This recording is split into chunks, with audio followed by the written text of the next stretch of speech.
चलो तो हम लोग को क्या पढ़ना है जी? पृथ्वीराज रासो पार्ट 2। पार्ट 1 हम लोग क्या कर चुके हैं? पढ़ चुके हैं। पढ़ चुके हैं कि पृथ्वीराज रासो की कहानी क्या थी, कल पढ़े थे ना? Yes sir. तो अगर बात किया जाए कि पृथ्वीराज रासो का पार्ट 1 में हम लोगों ने क्या क्या पढ़ा था, तो उनके जन्म से लेकर उनके मृत्यु तक की कहानी को हम लोगों ने पढ़ चुके थे। अगर बात किया जाए कि पृथ्वीराज रासो के रचयिता कौन है, तो क्या बताओगे? चंद्रवरदाई। क्या होगा? चंद्रवरदाई या चंद्रवरदाई, ठीक है? Yes sir. याद आ रहा है कुछ? Yes sir. तो पृथ्वीराज रासो का रचयिता होंगे चंद्रवरदाई। अगर बात किया जाए कि जो पृथ्वीराज रासो है, अगर इसको कितने सर्गों में बांटा गया है? कितने सर्गों में बांटा गया है? 69 था, कितना था? 68 था। 69, यानी 69 सर्गों में क्या किया गया है? इसको बांटा गया है, बांट दिया गया है। अच्छा ठीक है जी। हाँ। अगर बात किया जाए इसमें नायक, तो नायक कौन था जी? नायक अजमेर के राजा पृथ्वीराज चौहान। ठीक है। और नायिका है जयचंद्र की पुत्री संयोगिता। संयोगिता, ठीक है? हाँ। याद आ रहा है कुछ? Yes sir. पृथ्वीराज रासो के अगर बात की जाए पिताजी का नाम, तो क्या बताओगे? सोमेश्वर। सोमेश्वर नाम था, ठीक है? Yes sir. तो ये चीज हम लोगों ने पिछले क्लास में पढ़ लिया था। यस कि इनका जन्म, इनके पिताजी का नाम सोमेश्वर था पृथ्वीराज चौहान के, और माता का नाम क्या था? कमला। और अगर बात करें जयचंद, जिसकी लड़की क्या है? संयोगिता। तो जयचंद जो था कनौज के राजा था, ठीक है? कहाँ के राजा था? कनौज का। और इसके जो क्या बोलते हैं, इसकी जो लड़की है उसका नाम है संयोगिता। उसकी जो शादी हुई थी, पत्नी थी, उसका नाम सुंदरी था। क्या था? सुंदरी था, ठीक है? तो यहाँ तक हम लोगों ने पढ़ लिया था। अगर बात की जाए कि पृथ्वीराज चौहान में कितने श्लोक है, तो कितना बताओगे? हाँ, पृथ्वीराज चौहान में 5000 श्लोक है। 16,306। कितने? 16,306। 16,306। अगर पृष्ठों की संख्या बात किया जाए तो 2,500। हाँ, 2,500 या फिर 2500, ठीक है? अगर छंद पूछा जाए कितने छंदों में बांटा गया है, तो 68 छंद, ठीक है? 5000 जो तुम बता रहे हो वो चौहान में नहीं था, वो महाराणा प्रताप में, रासो में था। विशलदेव रासो कहानी में था। अच्छा, विशलदेव रासो में। तो समझ में आया ना जी? Yes sir. और यहाँ तक हो गया। अब हम लोगों ने पढ़ा था कि कैसे पृथ्वीराज चौहान संयोगिता से शादी किए थे। हाँ, पूरा कहानी पहला पार्ट में चला बता चुके हैं क्या क्या कहानी थी। हाँ, तो मतलब कि दुश्मनी किसकी थी पृथ्वीराज चौहान की? जयचंद से। तो जयचंद की दुश्मनी इस वजह से हुआ था कि दिल्ली और अजमेर दोनों एक हो गया था, और इसको ये अच्छा नहीं लगा, तो इसने दुश्मनी कर लिया था किससे? पृथ्वीराज चौहान से। कौन? जयचंद। यहाँ तक समझ में आया? अब इतना होने के बाद ये जो पृथ्वीराज चौहान है और जयचंद की जो लड़की संयोगिता है, संयोगिता का स्वयंवर हो रहा था। क्या हो रहा था? स्वयंवर। तो जयचंद ने पृथ्वीराज चौहान को नीचे दिखाने के लिए स्वयंवर कराया, और स्वयंवर कराने के बाद दरवाजे के मूर्ति को क्या कर दिया? रोक दिया। तो संयोगिता और जयचंद हो गया क्या? पृथ्वीराज चौहान, ये दोनों शादी करना था आपस में। तो पृथ्वीराज चौहान बोले हम उस मूर्ति के पीछे खड़ा रहेंगे, क्या करना? आकर माला पहना लेना, उसके बाद हम शादी तुमसे कर लेंगे। तो ठीक वैसा ही हुआ। स्वयंवर के लिए पूरा राजा को, महाराजा को इनवाइट किया गया, सब लोग आए, स्वयंवर स्टार्ट हुआ, ठीक है? तो जो राजा की लड़की है क्या? संयोगिता, वो आई, पूरा अपना सबको लाइन से देखी, लेकिन किसी को गले में माला नहीं डाली। लेकिन जो मूर्ति था दरवाजे पर, उसमें माला को क्या कर दिया? पहना दिया। तो इससे क्या हो गया जी? इससे ये हुआ कि संयोगिता की शादी किसके साथ हो गई? पृथ्वीराज चौहान से। तो ये जयचंद को बिल्कुल भी अच्छा नहीं लगा कि उनकी लड़की उनकी मर्जी के खिलाफ शादी कर ली पृथ्वीराज चौहान के साथ। तो इनकी दुश्मनी और बढ़ गई, घटने के जब क्या हो गई और बढ़ गई। तो ये बेचारा कमजोर था जयचंद, पृथ्वीराज चौहान इससे ताकतवर थे। तो हुआ यूं कि ये बोला कि हम मोहम्मद गोरी जो पृथ्वीराज चौहान का क्या था दुश्मन था, ये उनके साथ जाकर मिल गए और बोले कि हम पृथ्वीराज चौहान को यहाँ पे अपने सैनिक भेज देंगे, तुम वहाँ पे सैनिकों को अपना रखना और हमारे सैनिक और तुम्हारे सैनिक दोनों मिलकर उनको क्या करेंगे बंदी बना करेंगे। हाँ तो ऐसा ठीक वैसा ही हुआ। जयचंद ने अपना सेना भेज दिया पृथ्वीराज चौहान के पास, हम आपके लिए लड़ाई में आपके साथ खड़े हैं, लेकिन उसने विश्वासघात कर दिया। क्या कर दिया? विश्वासघात कर दिया। तो विश्वासघात कर दिया तो इसका मतलब कि ये हुआ कि जब जयचंद यहाँ बुलाया वहाँ पृथ्वीराज चौहान तो चले गए, मोहम्मद गोरी पहले से ही वो लेकर खड़ा था सैनिक, और ये दोनों मिलकर उनको क्या कर लिए? मार दिए। क्या कर लिए? बंदी बना। और बंदी बनाकर क्या हुआ? बंदी बनाकर क्या हुआ जी? तो बहुत यातनाएं दिया गया, बहुत तरीके से कष्ट दिया गया, अनेक प्रकार की बातें बोली गई। तुम अपना हार कबूल करो, तो ये मानने को तैयार नहीं थे। उसके बाद इनके आंखें तक की निकाल दिया गया, फिर भी उसके सामने झुके नहीं। तो लास्ट में इसने बोला कि अभी कुछ भी कर लो, ये झुकने वाला नहीं है। तो उन्होंने बोला तो फांसी दिया जाएगा।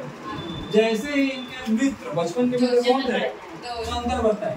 तो चंदर बताए को पता चला, वो चले गए साधु के भेष में। कहाँ पे?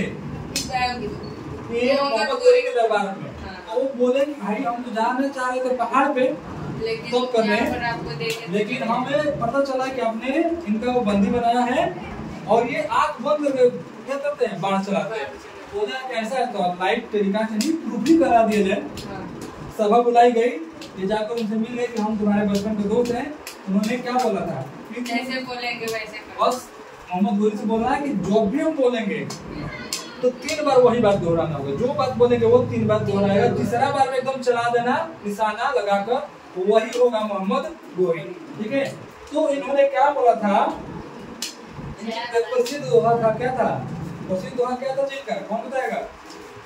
4 बांस 24 गज, 4 बांस 24 गज, अंगुल अष्ट प्रमाण, ता ऊपर सुल्तान है मत चूको चौहान। तो ये हमारा पार्ट 1 रिवाइज हुआ अभी। अब हमारा चलेगा पार्ट 2। पार्ट 2 में पता चलेगा पृथ्वीराज रासो के बारे में जो अनेक विद्वान है, कवि है, उनका क्या मत था, किसने इनको सही माना है, किसने इसको गलत माना है, इसमें क्या चीज है क्या नहीं, इसके बारे में। ठीक है जी। तो आगे देखते हैं हम लोग। देखो अगला हेडिंग, इस रचना की प्रामाणिकता के संबंध में। इस रचना की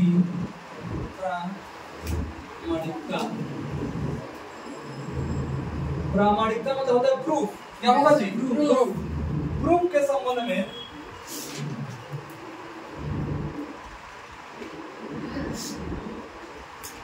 विद्वानों का मत। ठीक है जी।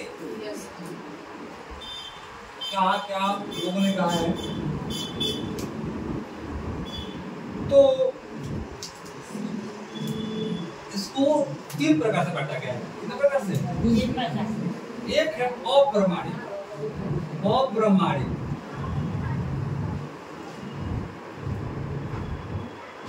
ठीक है जी। अप्रमाणिक मतलब कि एक ने साफ बोल दिया कि हम इसको मानते नहीं, ये झूठा कहानी है। ठीक है। दूसरा है अर्ध अप्रमाणिक। दूसरा क्या है? अर्ध अप्रमाणिक। अर्ध प्रमाणिक कहने का मतलब कि 50-50, आधा मानने वाले आधा नहीं मानने वाले। ठीक है। तीसरा है प्रमाणिक।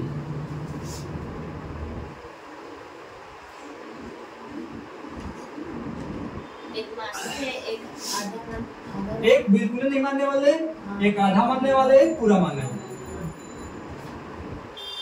ठीक है। यहाँ पे समझ में आया? यस। तो अप्रमाणिक मानने वाले इतिहासकार कौन कौन से हैं? ठीक है। तो इसमें इंपॉर्टेंट है आचार्य शुक्ल। आचार्य रामचंद्र शुक्ल, आचार्य रामचंद्र हाँ इन्होंने इसको अप्रमाणित माना है। ठीक है जी।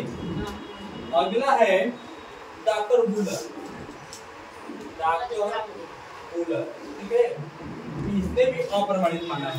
ठीक। अगला है मोतीलाल मनेरिया,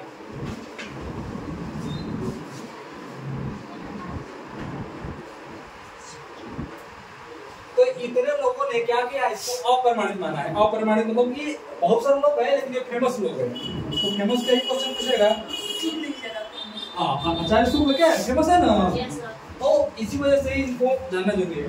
आचार्य शुक्ल, डॉक्टर वूलर भी इम्पोर्टेंट है और मोतीलाल मनेरिया, इन तीनों ने मतलब और भी लोग हैं लेकिन इन तीनों ने इसको अप्रमाणित घोषित कर दिया, इसको मानने को से इनकार कर दिया। ठीक है जी। आगे और तो प्रमाणिक मानने वाले मतलब आधा मानने वाले लोग कौन है, इसमें फेमस कौन है, डॉक्टर द्विवेदी, हजारी प्रसाद द्विवेदी। क्या होगा, डॉक्टर या आचार्य, आचार्य हजारी प्रसाद द्विवेदी।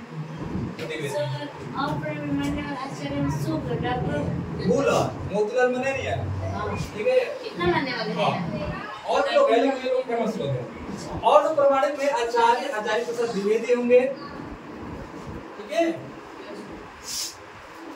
और इसके बाद होंगे डॉक्टर सुनीति, डॉक्टर सुनीति कुमार चटर्जी, ये अर्थ प्रमाणित मानने वाले में। ठीक है, हो गया यहाँ तक, हो गया यहाँ तक, हाँ नहीं हुआ। अगर अर्थ प्रमाणित की बात की जाए तो हजारी प्रसाद द्विवेदी, डॉक्टर सुनीत कुमार चटर्जी। जी आगे देखो प्रमाणित मानने वाले कौन कौन से हैं, यानी इसको सच मानने वाले लोग कौन कौन से हैं। पहला है डॉक्टर श्याम सुंदर दास। पहला क्या है, डॉक्टर श्याम सुंदर दास, डॉक्टर श्याम सुंदर दास। ठीक है, इन्होंने क्या माना है, इसको प्रमाणित माना है, मतलब सच है। ठीक है जी। अगला है मिश्र बंधु। अगला क्या है, तीन वो भाई थे मिश्र, उनको मिश्र बंधु बोला जाता है। ठीक है। और लास्ट है कर्नल टाड, कर्नल टाड, समझना यार। तो ये कंफर्म हो गया कि पृथ्वी राष्ट्रों को किसने प्रमाणित माना है, किसने अप्रमाणित माना है और किसने अर्ध प्रमाणित माना है। ठीक है, यहाँ तो बोल सबको क्लियर।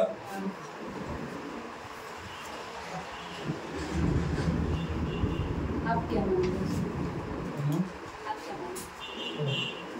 हम क्या ही यहाँ तो होगा जी। अब अगला हेडिंग डालो, विशेष तथ्य या महत्वपूर्ण तथ्य। क्या था इसको,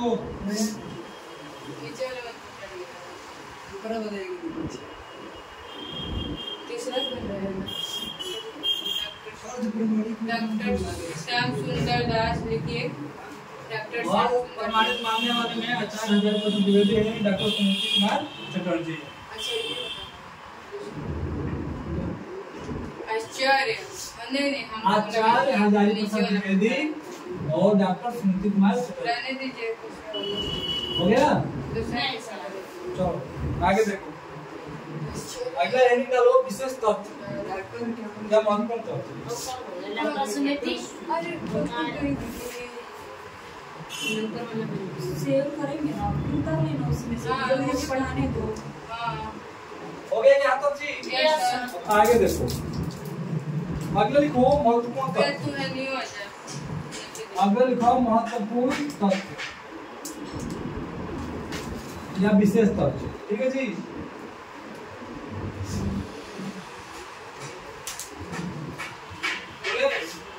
तो इसमें मिश्र बंधुओं ने क्या कहा है, मिश्र बंधुओं ने क्या कहा है। तीन वो भाई थे, तीनों मिश्र थे, तो उनको क्या नाम दिया गया है, मिश्र बंधु। बंधु तो होता है भाई। ठीक है, मिश्रा थे, इसलिए मिश्र बंधु कहा जाता है। तीन वो भाई यानी मिश्र बंधुओं ने क्या कहा इसके बारे में, किसके बारे में, पृथ्वीराज रासो के बारे में, कि क्या सही है क्या गलत है जो भी है। वो मिश्र बंधुओं ने क्या कहा है, मिश्र बंधुओं ने क्या कहा है, महत्वपूर्ण तथ्य। अब इसके आगे मिश्र बंधुओं का कथन, ठीक है। अब आगे देखो, हिंदी का वास्तविक प्रथम महाकवि, उन्होंने क्या बोला जी कि हिंदी का वास्तविक मतलब होता है ओरिजिनल, वास्तविक मतलब क्या होता है ओरिजिनल। हिंदी का वास्तविक प्रथम महाकवि, हिंदी का वास्तविक प्रथम महाकवि चंद्रवरदाई, किसको जी, चंद्रवरदाई या चंद्रवरदाई, चंद्रवरदाई को ही कहा जा सकता है।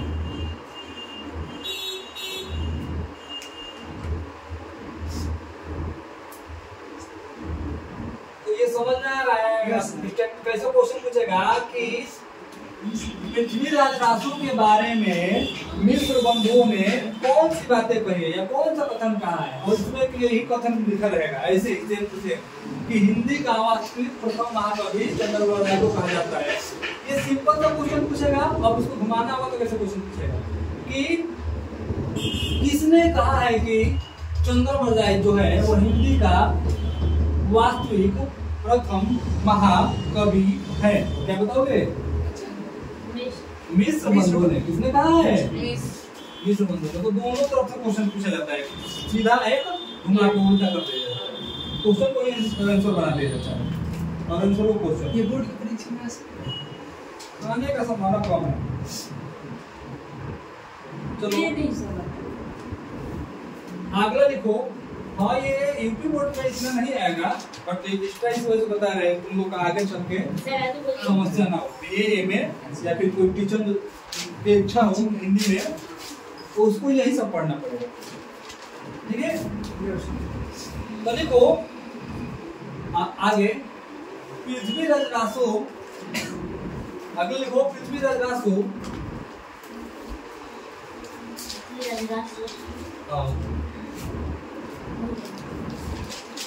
को पूरा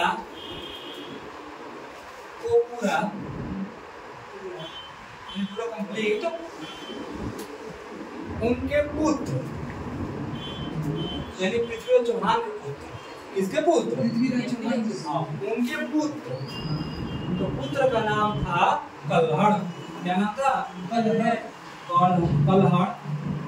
ठीक है जी। तो सॉरी कल्हड़ नहीं, जलहड़ है। ये कौन है? ये जो है, ठीक है। थोड़ा सा गलती हो गया, इधर बोलो, जलहड़, ठीक है। तो पृथ्वीराज रासो को पूरा उनके पुत्र जलहड़ द्वारा किया गया। ये देखो क्या कहानी है। ये तो मर गए थे, मोहम्मद गोरी को मारते ही वो वहीं पे रचना अधूरी रह गई। तो उसको कंप्लीट किसने किया? जलहड़, यानी उनके पुत्र जो थे, जलहड़ नाम था उनका, उन्होंने इस पृथ्वीराज रासो को क्या कर दिया? कंप्लीट कर दिया, ठीक है। समझ में ना?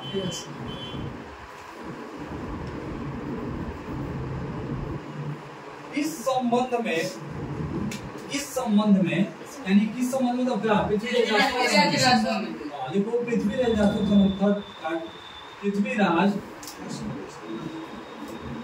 रासो के संबंध में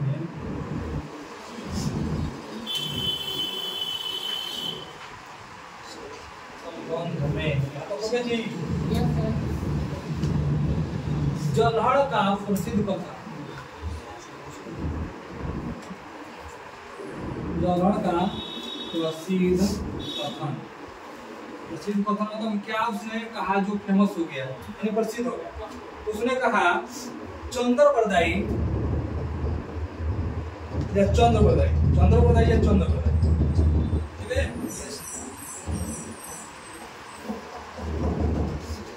चंद्रवरदाई को 56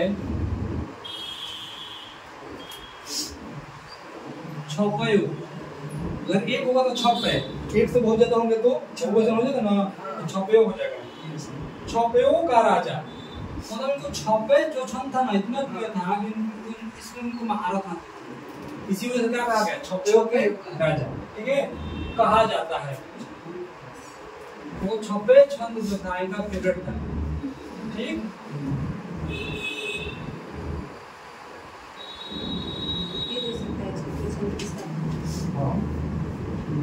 हो गया तो यस सर।